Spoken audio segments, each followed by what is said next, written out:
du conseil régional. Et puis après la stupéfaction, l'heure est à la mobilisation à Saint-André-le-Puy où le collectif des parents et des familles d'enfants avec autisme de la Loire lutte pour que le financement du projet d'institut médico-éducatif pourtant validé en 2012 par la ministre de l'époque, Roselyne Bachelot, ne soit pas attribué à un autre projet sur Saint-Étienne. Cette mobilisation fait suite à une décision de l'Agence régionale de la santé Rhône-Alpes prise en décembre 2013. De nombreux élus locaux sont donc venus apporter leur soutien ce dimanche matin lors d'une pause fictive de la première pierre de ce projet pour l'heure avortée, un sujet signé Cyril Pellissier.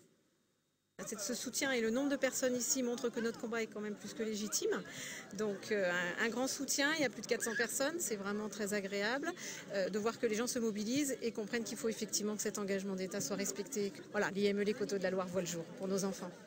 Mobilisation de plusieurs centaines de personnes et de nombreux élus du Montbrisonnais ce dimanche à Saint-André-le-Puy.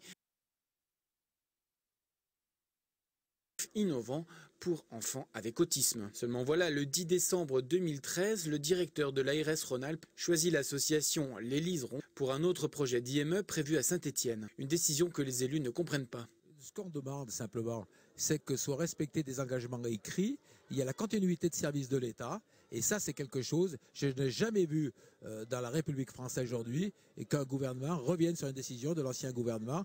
Les liserons, je n'ai pas à les critiquer, mais ils sont au niveau pédagogique un peu moins précurseurs. C'est les méthodes comportementales et éducatives.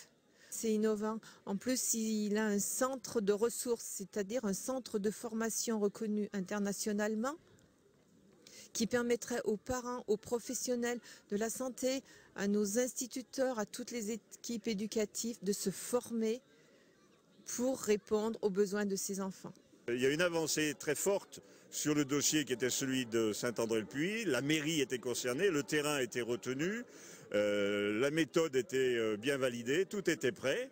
Ce qui se passe de l'autre côté avec l'association des Liserons, c'est qu'ils sont à la recherche de financement, c'est qu'ils sont à la recherche d'hébergement et que rien n'est prêt de leur côté. Voilà ce que je peux dire pour que finalement on puisse se faire entendre. 2 recours gracieux auprès de l'ARS Rhône-Alpes et de son nouveau directeur ont été déposés pour le réexamen de cette décision. Et de nouveaux rendez-vous sont d'ores et déjà pris avec le collectif de parents et de familles d'enfants avec autisme dans la Loire le 19 mars, ainsi qu'avec Paul Salène et Jean-François Chaussy le 21 mars 2014.